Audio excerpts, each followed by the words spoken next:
Welcome back, everybody. In our second part of this podcast and throughout his career, Howie has demonstrated a passion for advancing aviation technology and delivering excellence to his clients. His experience in rotary wing aviation, digital strategy, and systems engineering makes him a valuable voice in our industry. We're looking forward to diving into Howie's insights on the latest trends in aerospace maintenance, repair, and overhaul. Welcome to Vertical MRO with my pal, Howie Murray. Let's get this started. Special thanks to our sponsors for this podcast, Salus Aviation and Vertical Aviation International. Welcome to the Vertical MRO podcast, brought to you by Vertical Helicasts. All right, everyone, you're ready to contact. You're cleared to the Bravo. The Vertical MRO podcast explores the fascinating world of helicopter maintenance, repair, and overhaul with your host, Val Medved. Now, line altimeter 3029, approved as requested. The podcast features helicopter technicians, mechanics, engineers, and MRO experts who share invaluable industry insight, knowledge, and stories that will inspire current and aspiring industry maintainers. That's been a general common theme of the last few guests that we've had on, because we've had some guests that have been different corners, some dark parts of the planet, and having to make the decision of, okay, how do I fix this thing in the middle of nowhere? Right? Yeah. So that's the executive part of the brain where it goes, this is where I'm going to take control. This is how we're going to do it. And I'm going to need all the manpower I can possibly get to get it going. Yeah. Or you're out and something happens and you have a very in-depth conversation with the pilot about how are we going to move forward with this? Because I think Mr. Hayward there was saying in Papua New Guinea, like, there's a lot of places there where we cannot stay here tonight. Yeah. That's not going to happen. Yeah. So we got to deal with this and have do your risk assessment on, okay, what is it that we think is wrong, and how are we going to get around that, and how are we going to keep going? You remember that movie with Nicolas Cage, Lord of War? Yeah. Where he's got an airplane full of arms, and he has to land it because that cop is chasing him, and he puts the plane down. And he just starts handing out the guns, and within 24 hours, that whole plane is stripped. I can imagine what they must just do to helicopters in the middle of nowhere when they probably don't have a lot of experience seeing that coming. All of a sudden, what is this? Well, we'll take it apart. Like, I'm sure we can make money off of it, right? So my second day ever in Papua New Guinea, we had an L4 go off the grid. We got alerted. It was a bit of a gong show. Okay. For anyone who's old enough to know the gong show. Right. We got alerted to it by our customer. Yeah. Raise your hand. Yeah. You're old enough. We got alerted to the ship being overdue by our customer. And this is like Papua New Guinea is wide ranging. There's, we operated out of a bunch of different bases. And I was at the main base in Goroka, which is up in the Eastern Highlands province. And we weren't involved in the flight following, but all of a sudden we took this call from the customer saying, hey, your machine doesn't show up. We actually heard that it went down. We're like, what are you talking about? Oh, no. And so we immediately sprung into action, I guess. Thankfully, we had a really good ERP, emergency response plan, like right on the wall. Pulled it out of the slot, started going through it. Okay. And we just filled out the checklist of all the things you do when a machine is overdue. No one was hurt, or at least L4, all 8 people on board were taken to hospital and found to be okay. With maybe minor injuries. Yeah. Okay. And that's good. Minor. The pilot got banged up the worst. Okay. And anyone who's out there listening that knows the Long Ranger will be going, your math is off, because you can only fit 7. Yeah, 1, 2, 3, 4, 5, 6. Yeah, you can only put 7 in a long dog, and there was actually 8. But we actually, during the investigation, we actually determined that there wasn't 8 on board. They just picked up an extra guy who wanted some free hospital care. Holy hell. Okay. Yeah, it was great. It's great. So on the topic of machines being stripped, it took us 2 days to organize another flight to get into where it had gone down. It was so remote. And we went in another machine that we had to hire from another company, and we went in with a policeman who came in somewhat heavily armed, and he escorted us, and we went down and we looked at the wreck, and we took a bunch of pictures. And part of the delay was we were waiting for the Papua New Guinea Accident Investigation Department to go with us. And the Papua New Guinea Investigation Department at the time was one guy, and he was really busy. Or didn't care. Oh, I didn't know. No, actually, he did. Okay. He was a New Zealander. He was top notch all the way. And so we wound up at the crash site and taking pictures. But so we call the police officer over to do some translation for us, because nobody in the village spoke any English. And we're like, okay, this is awesome. Can you tell them thank you very much for taking care of our machine for us these past couple of days? Could we please have our GPS and the radios and the toolkit that was in the back with the saws and all the shovels and stuff? Can we get all that back? We'll pay them for their efforts for looking after it. Can we please get it back? And they were like, yeah, well, I don't know what you're talking about. Wait, what was me? Yeah, I don't know. I think Scott even mentioned that in the last podcast. Wasn't me. Yeah. So we never did get that stuff back. But we did eventually recover the machine out of that little village. And actually that day, that when we were taking pictures of that accident scene, was the closest I've ever come to being killed on anywhere, on a job, anywhere. So we're taking pictures, and it's me and Craig, who was the Aussie chief engineer at the time. And we're taking pictures of the blades are folded up, the tail boom's hacked off, and the things rolled over, and the landing gear is peeled away, and it was pretty rough looking. And we're thinking, you know what? We should try to get a picture down in the plenum, looking up into the engine, just to see if we can see damage to the compressor blades, just to see why, because the machine had lost power and autoed in, and the last bit of the auto was pretty rough, which is how it came to be on its side in more than one piece. Yep. And so I reach into the plenum with my camera. Back in the day, we didn't have cell phone cameras. We had cameras, but they were digital. So I take the picture, and the camera goes flash, and I pull it out, and I look at the photo, and oh, well, I could have aimed that better. All right. And Craig reaches in, and he takes a picture, and I reach in and take a picture, and he does one more, and I do my third and pull my hand out, and the whole village is standing there watching this going on. Like, gotta be 50 people. Oh, this is going in the wrong direction. I can just feel this right now. And I pull my hand out, and oh no, following the camera, like literally inches away from the camera, comes the head of this like 5 foot long black snake. Nope, that's a burner. That had been in the plenum while we were reaching in and doing this. And I kid you not, the entire village population evaporated. Yeah. They disappeared. There was like fire in the grass. They left so fast. And you're in mamba country, you know that. That's like black mamba cobra. Now area. You tell me, where were you? Oh, where man. were you back then? So the snake sort of followed my hand out, and I take several steps backwards, going, "Wah!" The whole crowd of them leaves at a high rate of knots, and it thankfully goes away from me and goes over the edge of the helicopter and F's off into the grass. Yeah. And that was that. But man, dude, you literally kissed the hand of death.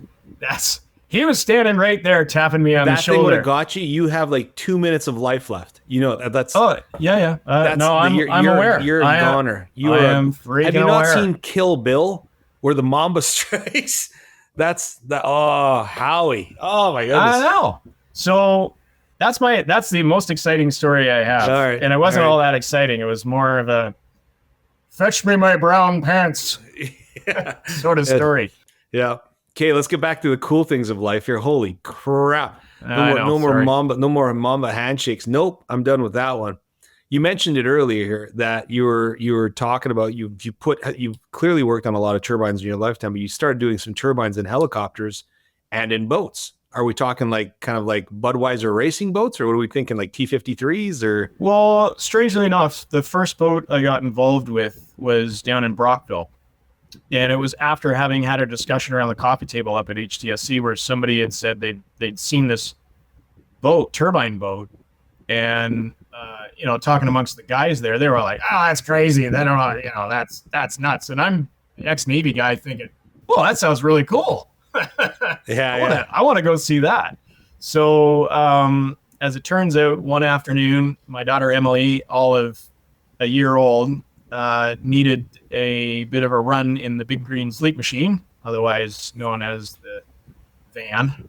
And we went up down to Brockville, and I pulled into the airport, and there's this boat sitting on a trailer outside a hangar. And I'm like, "Oh, this is the place. Cool." So I snuck inside, and I wound up talking to this very cool dude, Jamie Auld.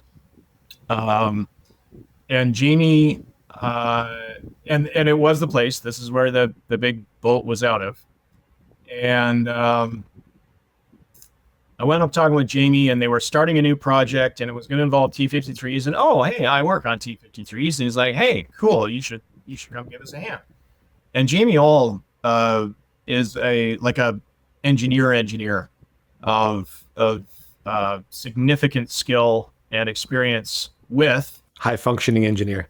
Yeah. Yeah, there we go. And he was actually in the original. I believe he was in the original Miss Budweiser program. And he's all T-55'd up and really fast hydroplane boats. Mm-hmm. And he's gotten himself involved in this other project that turns out to be a 7-seat, 50-foot long, 12-foot wide catamaran with twin T-53-13s rated for 1,500 horsepower each. A little bit more than what they put out in the helicopter, but they're derated in the helicopter. Right. So I got wrapped up in that. And me and that big white boat had a 12-year life together in the initial putting it together. And there was one other guy involved in the project who shall remain nameless, but was an ex-police officer for what I believe is good reason. And he knew his way around a lot of rules and laws and stuff, and it was pretty shady. It turns out I was the only guy that actually got paid in that whole project, which was kind of a bum deal. But I wound up hooking up with the customer and the manufacturer of the boat. And they asked me to sort of rectify all the things that had kind of gone sideways on it, which I did.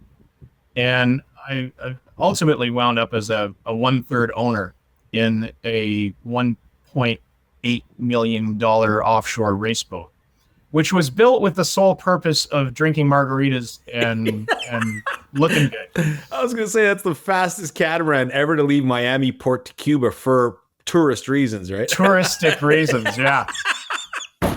It was really cool, actually. I got right deep into the engineering side of it, and there's a wonderful company that spent a lot of time, whose name I'm not going to remember because this is like a million years ago. But they've got a calculator that will tell you if you have this engine horsepower and your gears in your gearbox are this, and your propeller is this diameter and this pitch, you will go this fast.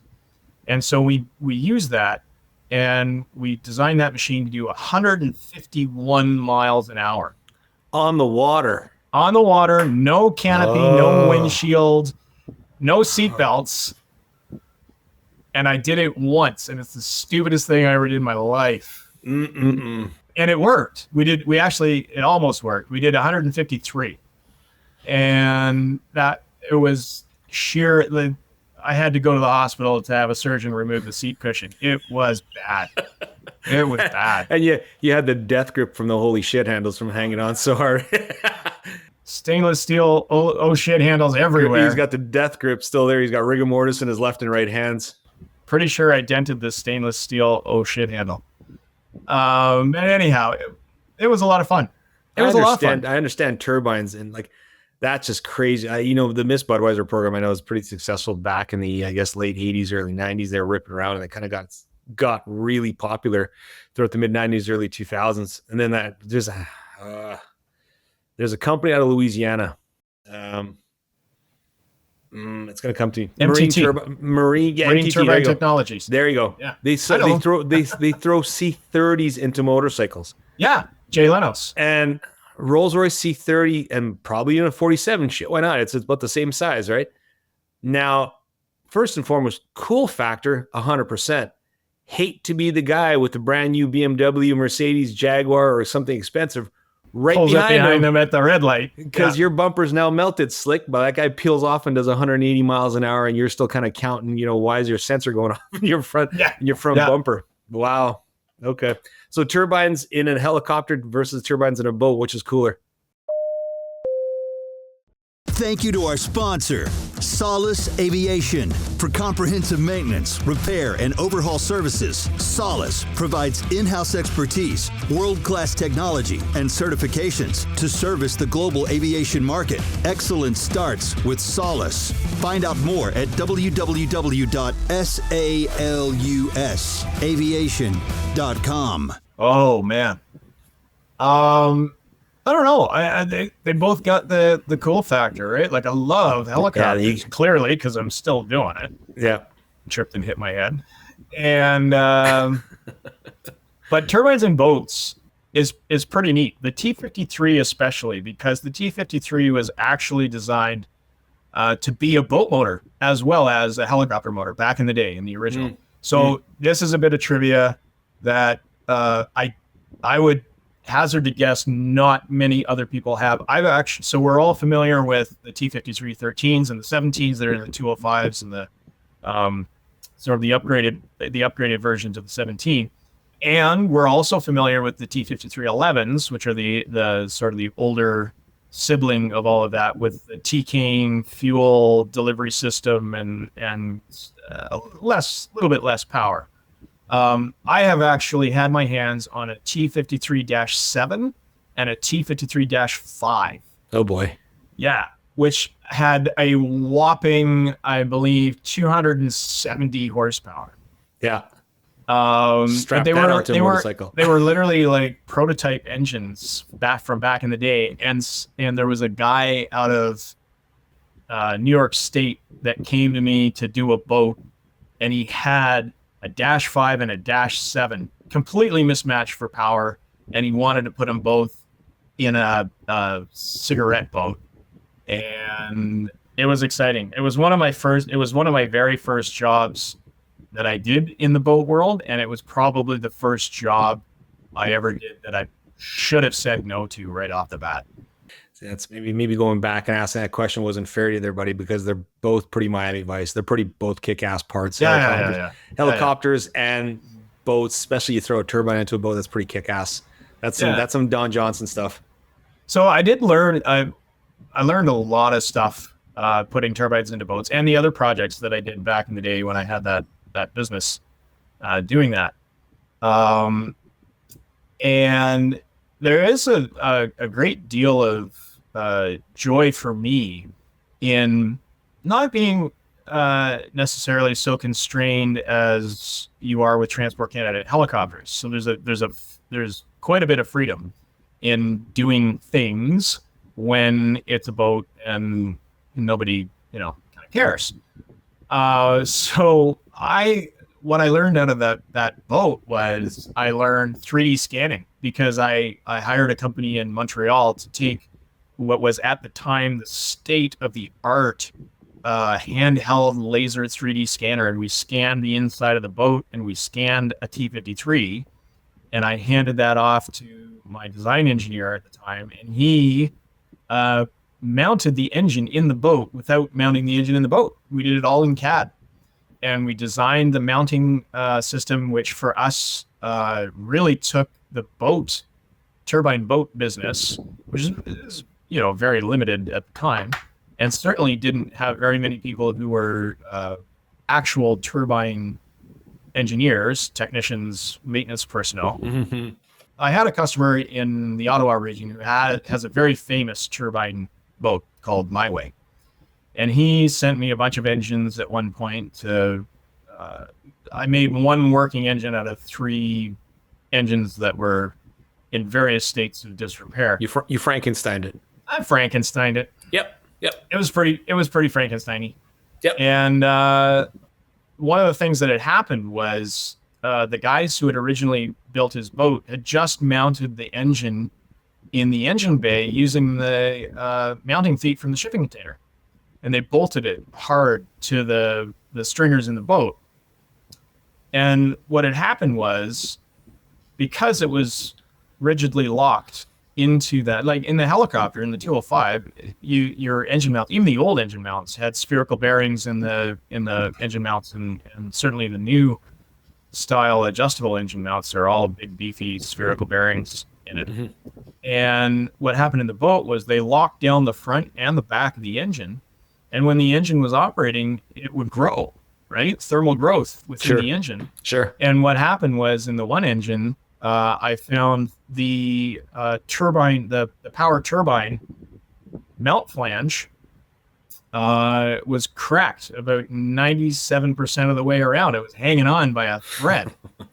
And the inside of the engine literally tried to punch its way out. Yeah. Because the outside of the engine was restricted to the stringers of the boat. With the 3D CAD design of this first boat that I got to work on, mm-hmm. we totally revamped the business. And hey, you gotta allow for that, guys. You gotta allow the back end of the engine to go somewhere. Yeah. Right. Yep. And that was a lot of fun. And then I had another job. We actually wound up. I had one job that goes into the realm of military stuff, so I can't talk about it too much. We did wind up creating a complete FADEC for a -11, -13, -17 that would allow you to sit at a computer console and move the mouse and click on start, and the engine would start itself, go through the start sequence all on its own, with all the safeties and everything all built into it. And then what we were working on, we had like a test mode, and you go into test mode and it would ramp up and do all sorts of fancy, crazy things. Excuse me. You speak about that, but that's because that was actually one of my next kind of comments here. Because I know, are you still actively doing a little bit of work with the military side of the world? And I know you can't disclose everything, but there's got to be a couple of cooler projects that you can. If you can't, don't worry about it. So there is. It is only peripherally helicopter involved. Got it. So what's happened over the years is, after Algeria, after my time in Africa, I wound up coming back to Canada. I contracted around again for a little bit. And then for various reasons, none of which I'm sure were really good, I got out of helicopters and I went into heavy jets. And I became a production manager for Air Canada in Toronto, in the East Hangars, which is where they do all their heavy maintenance. And I did that for a year and a half, and I did it just in time to get a really good buyout package when COVID hit and everybody got furloughed. And I took that opportunity and that money, and I went back to school. And I got my certification in systems engineering from MIT. And so I've taken that and some of this other crazy stuff that I've been doing with 3D printing and product design and development and all of that. I've got another guy that works with me. He's got a PhD in fancy things. He is also a bit of a systems engineer. We actually were just bidding on a competition with IDEAS, which is the industry and defense, blah, blah, blah, blah, blah. I can't remember what the acronym means, but it's the Canadian government, and it has to do with the military, and they put out competitions every now and then for industry to participate in, to, hey, we want you to do a thing. Tell us how you're going to do a thing. And if we like what you tell us, we're going to give you a crap ton of money. So the very latest one of those that we took interest in had to do with the Ukraine and the current incursion by the Russians. Sure. And it has everything to do with demining. And landmines, for me, actually have always been a bit of a thing. I've had a couple of ideas in the back of my head for a long time about how to deal with what is a horrible global situation with landmines getting left behind after conflicts and regular civilians, especially little kids, having a tough time going boom, right? Yep. Not to get too graphic about it, but there's a lot of pain out there because of these devices. And demining is a huge problem, and there is zero technology involved. The state of the art in demining right now is a dude and maybe a dog and knitting needles and a metal detector. Yeah. And if you're even in a minefield where the mines are made out of metal, right? They're making them all out of all kinds of high-end plastic and crap like that. Right. And so we got involved with this, Andre and I. We've been in touch with a robotics company in Ukraine. We've got a bunch of Ukrainian sappers, the military guys who are involved in defusing unexploded ordnance. And we're trying to come up with solutions for them, the operators on the other end of all of this, for helping them to do their job. Mm-hmm. What is the best thing that we can do to help you do your thing? That's taken up a lot of my spare time recently. Mm-hmm. And as it turns out, we talked with a lot of companies globally.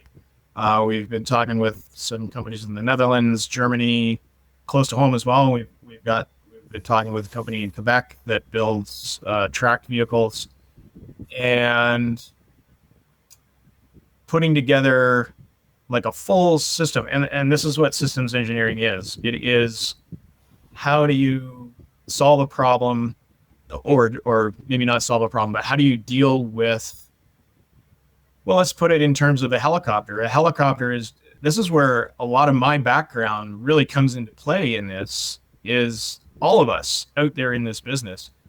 We are systems engineers. That is what we do. We look after a helicopter, which is an airframe, and it's a hydraulic system, and it's electrical, and it's the engine and the fuel system and control systems.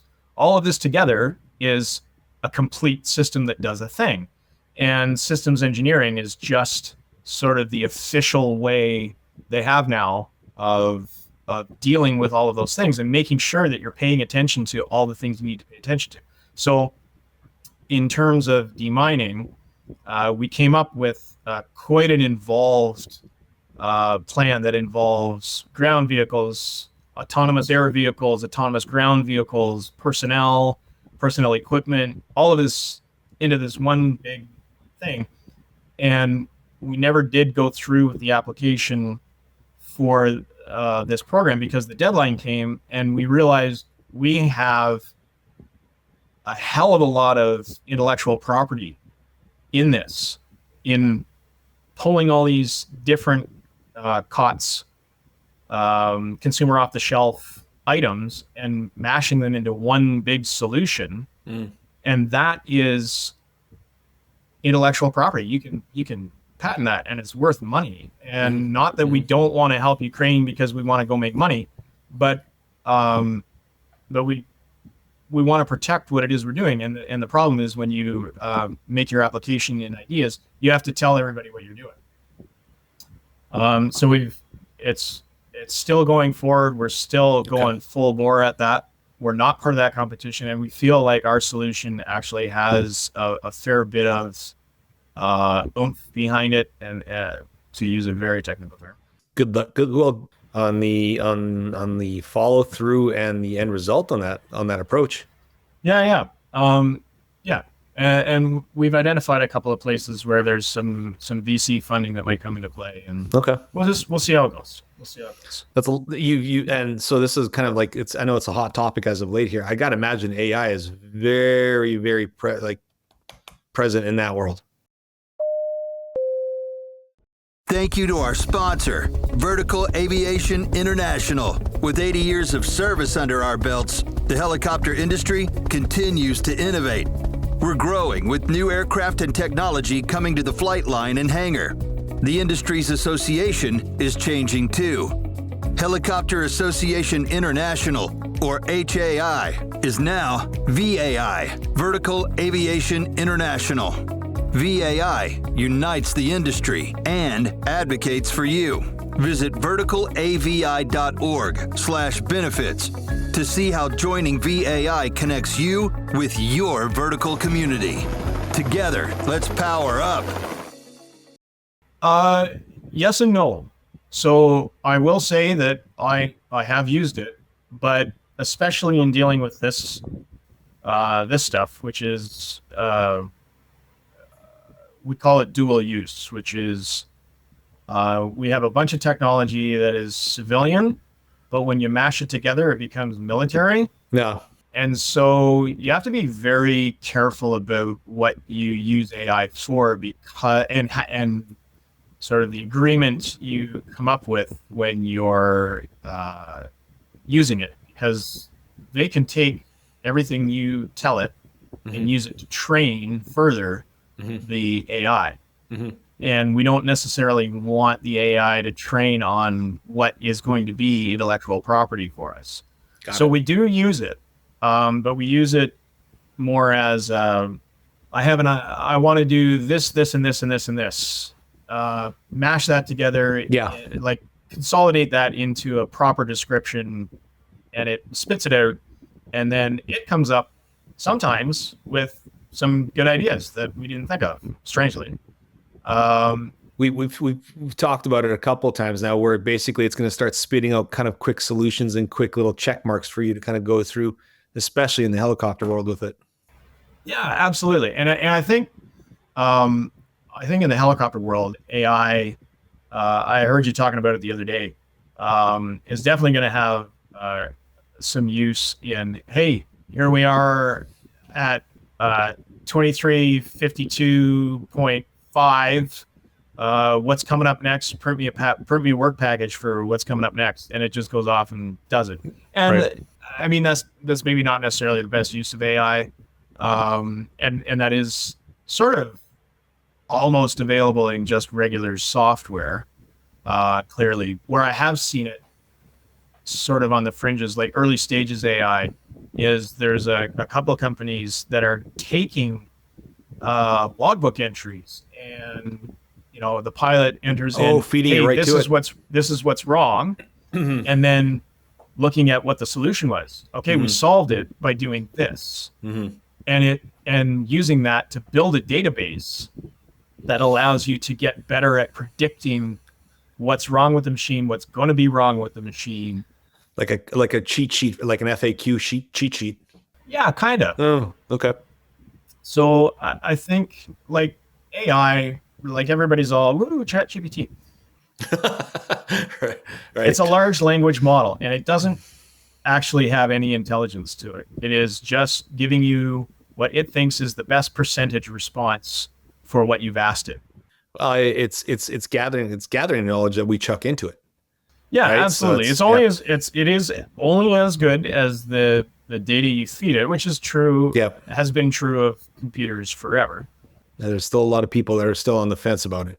It's the ability to crunch so much data. Yes. Yeah. Right. Yep. That really, I think we're going to see some benefits there. I did just read a report that Goldman Sachs, some high-end analyst at Goldman Sachs, has actually predicted the death of AI because it's not going to produce anything viable financially that can be really cottoned onto. But it's still early stages, right? Yeah. We're still in the infancy of this whole technology. Have they not watched the Terminator series? Like, just say.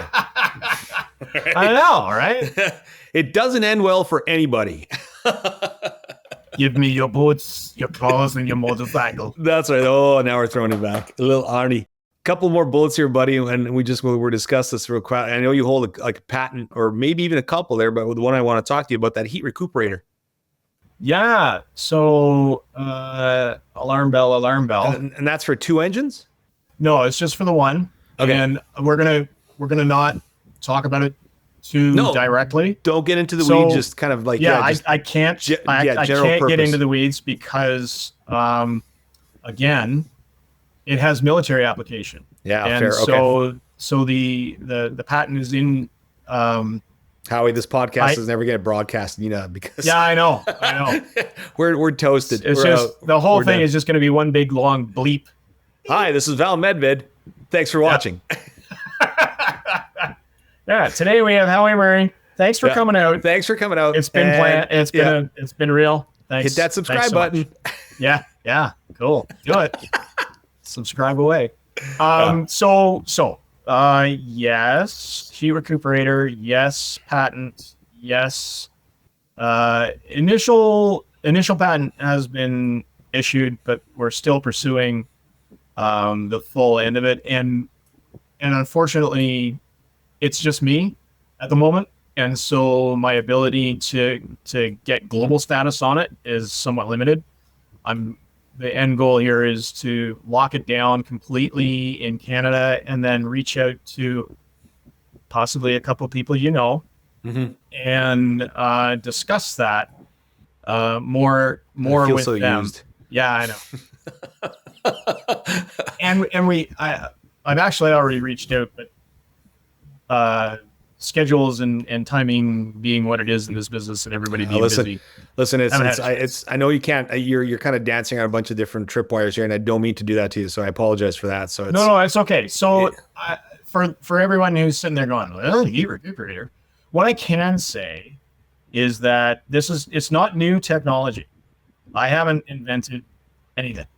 I have taken a previously existing device and applied it specifically to a thing that we all work with in such a way that hasn't been doable until now. There hasn't been an efficient, viable way to produce this until this age that we are in now, and you can probably guess what the critical technology is.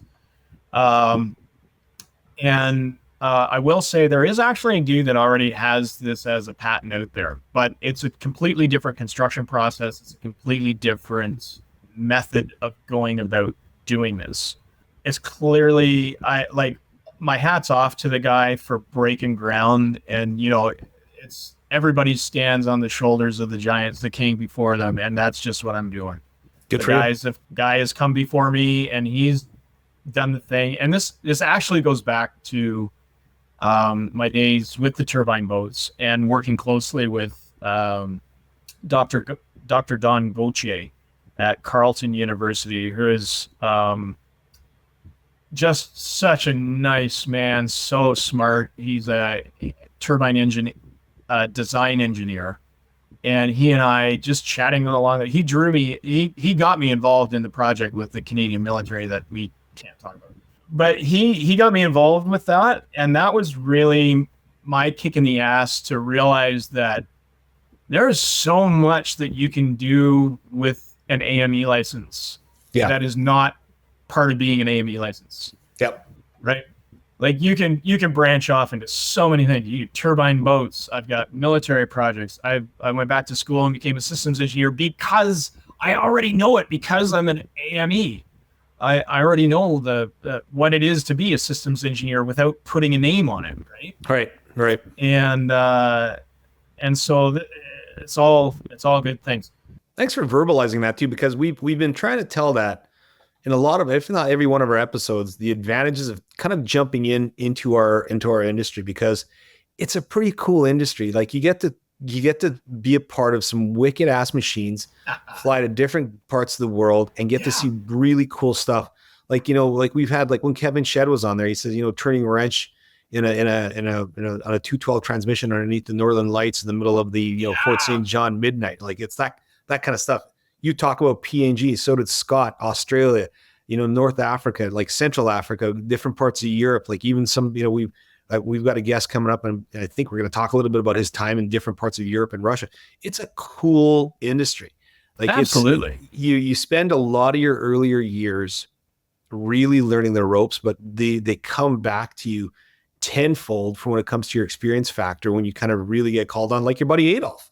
No, it's broken. No, take it down. It's broken. Like It's broken. It's broken. You know what I mean? You had a couple of youngsters thought they read the magazine or they read the catalogs and the manuals and they thought it all figured out. Yet the experience factor comes in and says, nope, it's broken. Get up there and take a look at it. I guarantee it. Yeah. So absolutely. And again, I feel especially privileged to have grown up in the industry in Canada and be held to the standard that we hold ourselves to. Mm-hmm.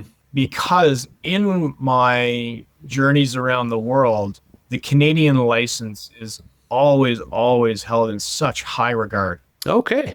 I've worked in Saudi Arabia and Abu Dhabi and Africa, 2 different spots, and Papua New Guinea, and everywhere. Everybody's like, "Oh, Canada, yeah, okay, let's ask him. He'll know." Nice. Right. And I mean, that's not necessarily true. Yeah. We're just like everybody else. And I don't think it's that anybody else is horribly worse or anything, but we do get a lot of experience up here in Canada. We've got a lot of bush operation going on, and you learn a lot. Like, there's a big difference between big yellow H to big yellow H and putting her down in a swamp. Yeah. And everybody loves Canadians. Who are we kidding? Yeah, well, I mean, I'm sorry. So no, you just basically exemplified it. Sorry about that. the other takeaway. I'm sorry to cut you off. The other takeaway from being an AME, and I'm not an AME. I'm not, but I've been luckily enough. I've been a part of this industry for 26 years, and the cool thing is you get to meet people like yourself. The cool factor. You know what I mean? Like the friendships that we get to take away from different corners of the world. So if you're considering this as a career, I don't know you'll be disappointed. I really don't. Oh, I don't know how you could be. If you're into adventure and a change of scenery, and even if you're into 9 to 5 and steady job and all of that, the options for both and everything in between are endless. And especially now, like, we're hurting for people. Yeah, there's a high retirement rate, and I'm just like, you're hearing a lot more of these kids that are kind of coming out with the fresh set of eyes on what is our industry. And I wish them all the best of luck. And I just, I hope that they can use the technology given to them and, the foresight to kind of look at this older technology of, like, you're talking about machines that are 50, 60 years old, but they still fly. Yeah. So, and it's just, we run the full gamut from, steam powered up to highly computerized full FATEC machines. Yeah. And you can work on all of it. Yep. In the course of a career. Yep. That all being said, my good man, you've got a buffet plate full of stuff that you're doing. Oh my God. What's on the horizon, buddy? Like, I know you're always an active guy. You're always a busy guy. You're always doing something. And I always scratch my head like, how do you fit it in? What's on the horizon for Howie? The Vertical MRO podcast is powered by Vertical Magazine, the rotorcraft industry's #1 trusted multimedia resource. Visit Vertical Mag Media on YouTube to gain access to exclusive videos featuring operators in the field and more unique content from the pages of Vertical. Subscribe today to stay informed and inspired. So, I actually just got published, like, scientific paper published. Okay. In the IEEE Society thing. Brag a little bit, buddy. This is your brag. No, brag. there's no bragging. There's no bragging because I had very little to do with it. But I was privileged enough to work with a bunch of guys and be a consultant to a team from Concordia University, and I've sort of been peripherally attached to Rotor and Wings Aerospace, RW Aero, which is a company out of Montreal. And they are working hard at bringing some fairly advanced technology to firefighting. And I have been firefighting across Canada since the beginning. And we all know it's sort of the go-to of the helicopter business in the summertime. And I am, my one thing that I always advocate is the advancement of technology. We are particularly not behind, but like we could stand to bump up our game a little bit in the helicopter world when it comes to advanced technology. There's you look at the Airbus stuff and Leonardo and those guys, like, you jack in your computer and it tells you all the things, and that is freaking awesome. So I contract to VIH. And VIH, thank you very much. I love working for you guys. You're awesome. Anyone who wants to be an apprentice, send your resume in to John Liggett at VIH, because we need good guys. There you go. The whole industry needs good guys. You got a kick-ass crew there too. Don't do like absolutely. There's not a single guy out there at VIH that isn't pure gold. Everybody's got experience, and I mean, even the apprentices we have are like, I don't know how we lucked into a couple of these guys, but I'm pretty happy to have a couple of them working their way towards being engineers and joining the team with a license kind of thing. We're talking about what's coming next. So let's go back to what's on the horizon for Howie? Advanced technology and firefighting. I am again with my little company, Andre and our systems engineering. We're working on that demining thing, but we also have a project going on that actually relates to both demining and the helicopter world. I'm putting together a bigger, better, badder communication system for ground crew, a better helmet. We all use these David Clark noodle protectors from 100 years ago, and we're going high end. Like, I know I'm a nerd. Dude, give me a moment. Give me a moment just to nerd the. They'll nerd it up there, heli nerd. Let's go. Yeah, bring it. So this is what I see. This is what I want, because I'm a nerd. I want a hum system that I can put on a 61, because they're amazing machines and they're still got a viable place in the ecosystem of helicopters in Canada and around the world. I want a hum system that goes on the helicopter. I want a ground crew helmet that has AR, which is augmented reality. I want a visor that lets me stand back from the machine and see. So cameras on the helmet that look at the machine and identify the machine, and then put little identifier boxes around different parts of the machine to show me this is vibrating at 0.2 IPS. This is vibrating at 0.01 IPS. This temperature of this gearbox is this, and it's all freaking live. Wouldn't it be kick-ass if that same device also told you what was about to be timed out, what's to be fresh, TBO, or like that kind of, imagine. Absolutely. That type of AR. So look, we have technology. I think we just gave away our patent, buddy. We're screwed. Yeah, probably. So we have technology that does face recognition, right? Yeah, it can look at a multitude of points on a person's face and say, hey, that's that person. Now, that same system, imagine you ask it to look at a drive shaft. The drive shaft is always a drive shaft. It always looks like that. So easy. So easy compared to facial recognition. So that technology is there. So you could actually have a system that could have the entire parts catalog of the helicopter, and you could have these little goggles on, glasses, helmet, whatever it is. And you'll look at the machine, and okay, that you're looking at this. This is the lifetime of the thing. You flip to a new menu, and it gives you damage limits. Yes. And you flip to the historical records. Oh, it's been installed for this length of time. It's got this much time left, blah, blah, blah. All of that available just by looking at the machine. Yeah. Wouldn't that be freaking cool? And over torque that accidentally happened, or over speed that happened, that kind of stuff. And so here's the checklist of, oh shit, here's all the things you got to look at. Yep. Right. And it highlights all the things you got to look at. I mean, in one way you can say, well, that's dumbing it down, and you can put that helmet on anybody and they can go be an engineer because it's going to tell you how to do things. It's not going to give you the hands-on experience. Like, I can go up to a machine after having been on it for a while, and I don't know if anybody else does this. I do it. I listen to it. I put the ear cup of my headset up against the machine and I listen to the vibration that's going on, the sound that it makes. And I log that in memory. And when it changes, it's like, oh, what's going on there? Right? So imagine a machine that's doing that, helping you to do that.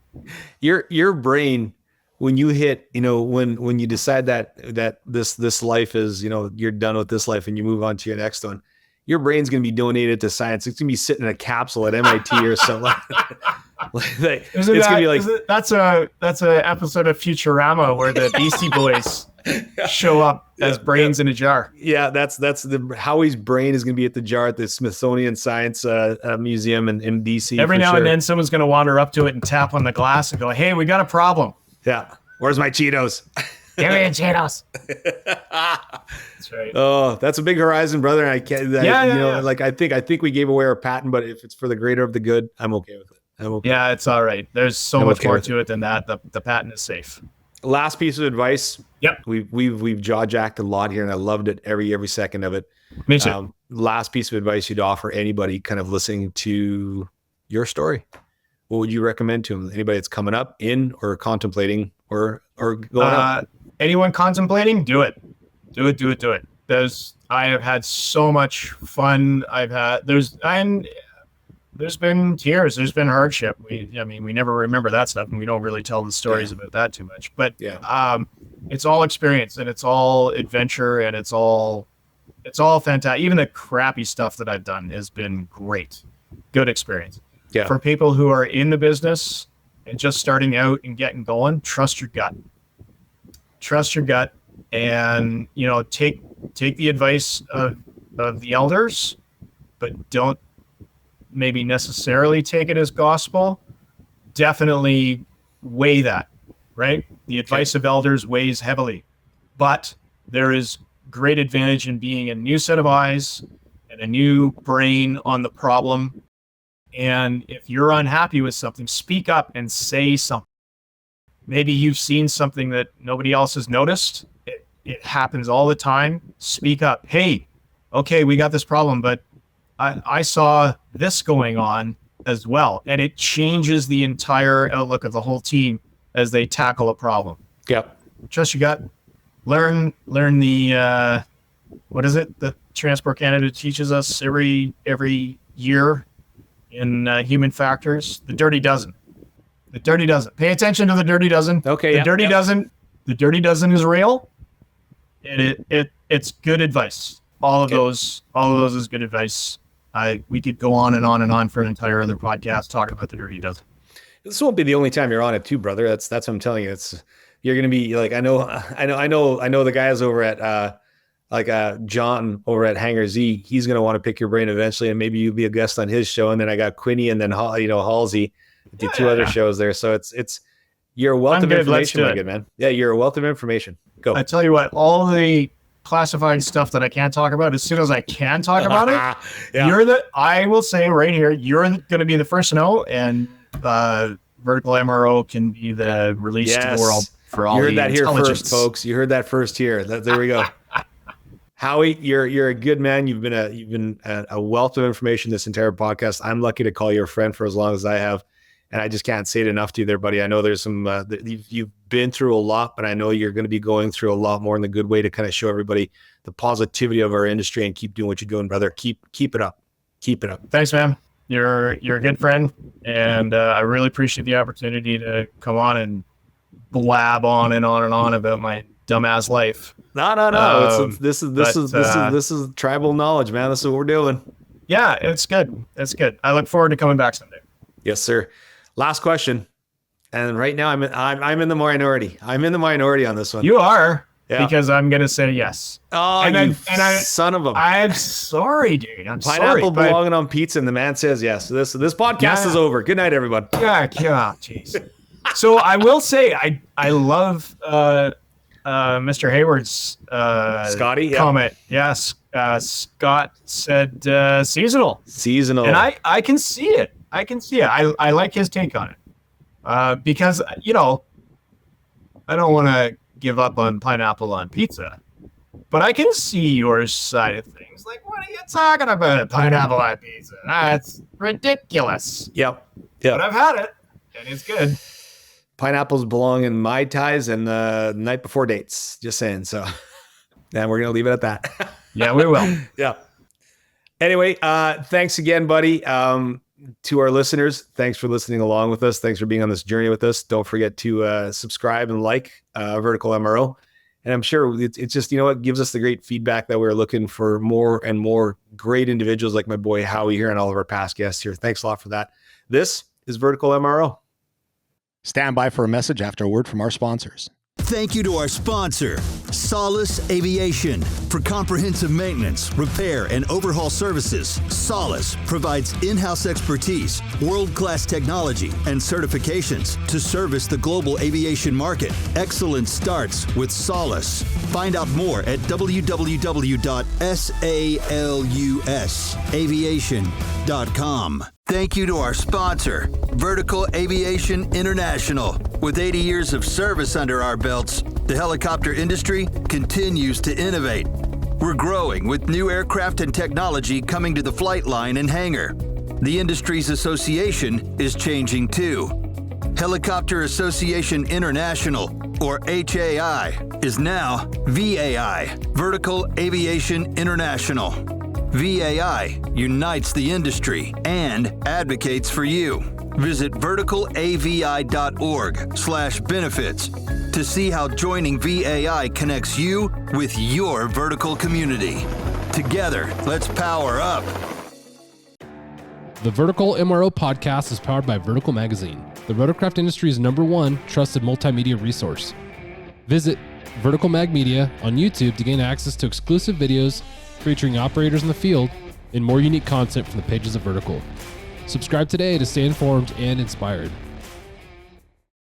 That brings us to the end of our two-part Vertical MRO podcast featuring Howie T. Murray. We'd like to thank Howie for sharing his extensive knowledge and insights from his 30-plus year career in aviation maintenance and aerospace engineering.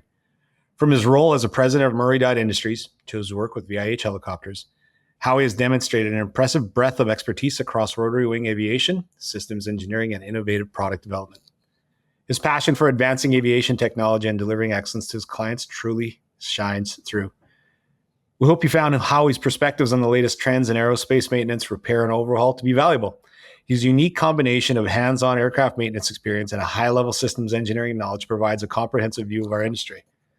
Don't forget to subscribe to our Vertical MRO podcast on your favorite listening platform to stay up to date on all of our future episodes featuring leaders and innovators in aviation maintenance. May your skies be blue and clear for flying, and keep those rotors turning. Thanks for listening and tuning into Vertical MRO. I'm Val, over and out. This has been the Vertical MRO Podcast. Join us next time for another edition of the Vertical MRO Podcast, brought to you by Vertical Helicasts.